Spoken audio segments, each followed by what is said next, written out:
Judas Priest closed out a decade marked on one end with bell-bottoms, long hair, and even longer guitar solos, and on the other with mohawks, 2-minute punk songs, and safety pins.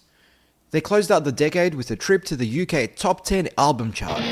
Only, it wasn't for a studio album, but like Kiss before them, it was a live album that up until that point was the band's most successful release, insofar as charts were concerned. Unleashed in the East showcased the band's best material and raw live energy, and also helped them make their first trip to the Billboard 100, although it barely cracked the list. Priest and their producer Tom Alom embarked on a journey to Tittenhurst Park, a sprawling 72-acre estate nestled near Ascot in Berkshire.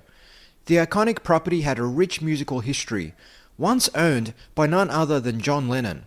In fact, the property was acquired by Lennon's Beatles bandmate Ringo Starr in 1973. Ringo transformed it into startling studios. During their time at Tittenhurst Park, the band found themselves in a unique situation. Ringo Starr was not present at the time, as he had journeyed to LA to be with his future wife Barbara Buck. Even Ringo's then wife Maureen had departed, leaving the band to roam freely on the estate. Ringo, ever cautious, had taken precautionary measures. He removed all valuables from the premises and left a set of rules for the band to abide by. In his playful recollection, K.K. Downing chuckles. Ringo wasn't taking any chances. K.K. reveals that Ringo strictly forbade riding bikes on the grounds. So of course, the Brummy heavy metal band embraced their rebellious spirit and gleefully indulged in bike riding. But that wasn't all. Ringo also prohibited fishing in the lake, which naturally led to Priest to seize the opportunity and cast their lines into the tranquil waters. As Downing adds with a mischievous grin, "What do you expect from a Brummy heavy metal band?" In all, the band needed just 1 month in the studio to record what would be considered by many a magnum opus. Tipton recalls that the album cover was, laughably by today's standards, deemed offensive in some countries. I remember the hand that gripped the razor blade, and in some countries they thought it was offensive because it looked like it was slicing into the fingers, so they airbrushed it so that it was just actually holding the razor blade, to which we said, "We don't like that. It's got a finger slice in there." In a teaser of what was to come, the first single from the album, Living After Midnight, released in a pre-MTV era, shot straight to number 12 on the UK singles chart. And then, the following month, the magnum opus, British Steel, rocketed to number 4 on the UK album chart. It was a victory, but by this point, the band were more preoccupied with the US charts, a country where commercial success had continued to elude them after more than half a decade and 5 albums.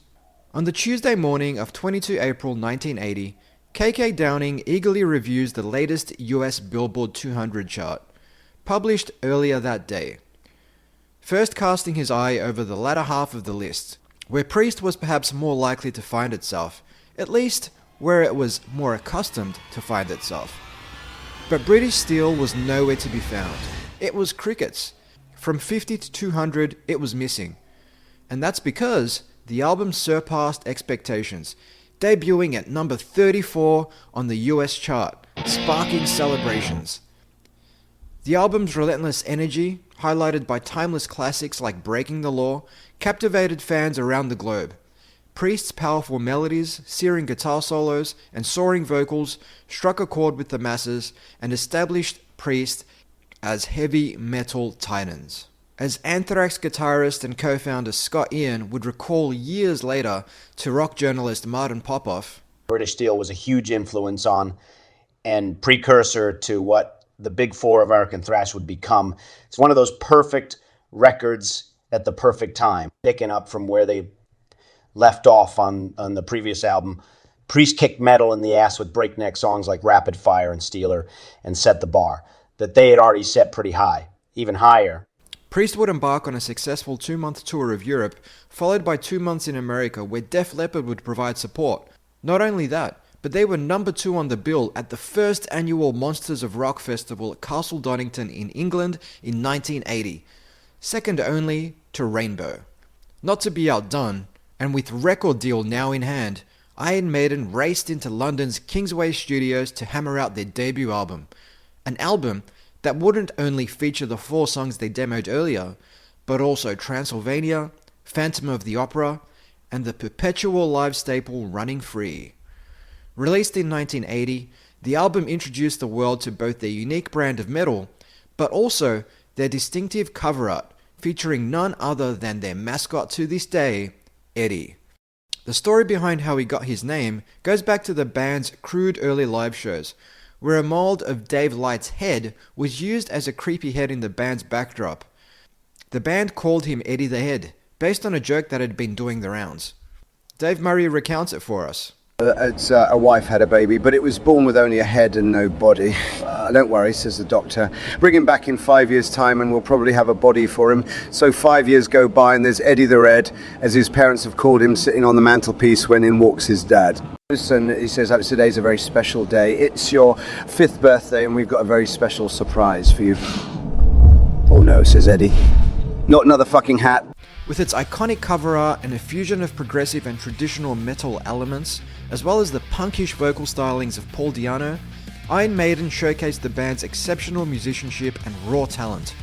Tracks like Phantom of the Opera and Running Free became anthems of a new generation, heralding the rise of Iron Maiden as a force to be reckoned with.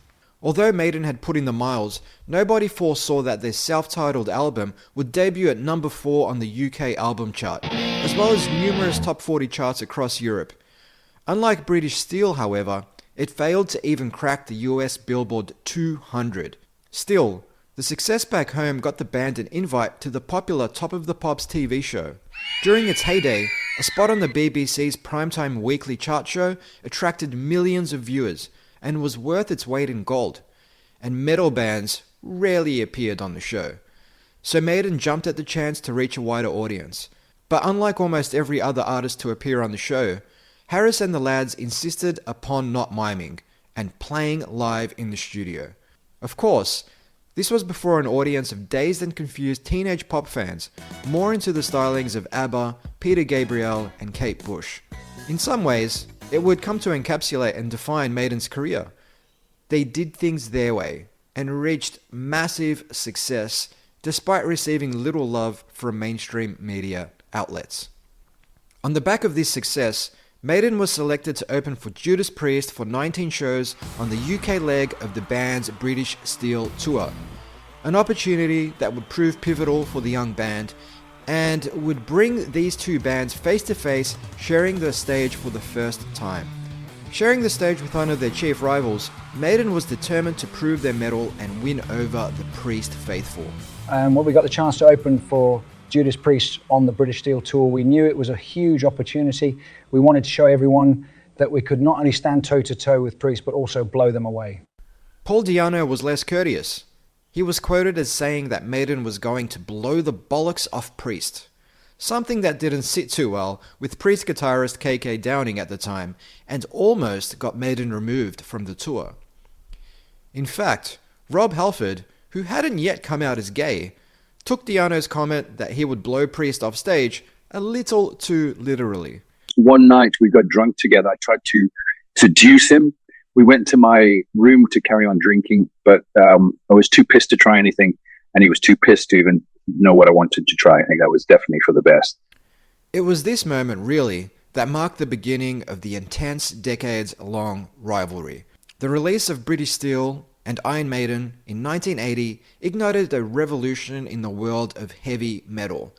Both albums received critical acclaim and resonated with fans worldwide, ushering in a new era for the genre, and no doubt inspired countless musicians to pick up their guitars, grow their hair long, and forge their own metal legacies.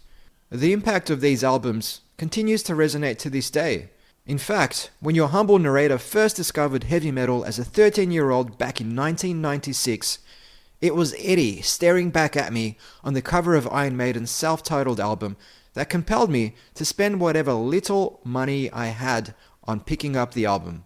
And apparently, 27 years later, I haven't looked back. And neither have the lads in Maiden or Priest. But back in 1980, they were just getting started.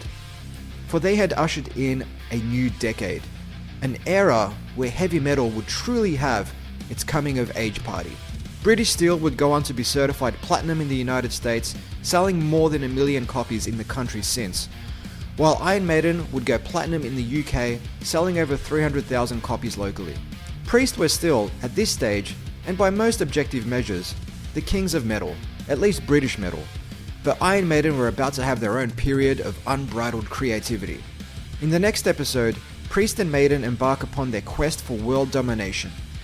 But it's not without a few setbacks, detours, and forks in the road.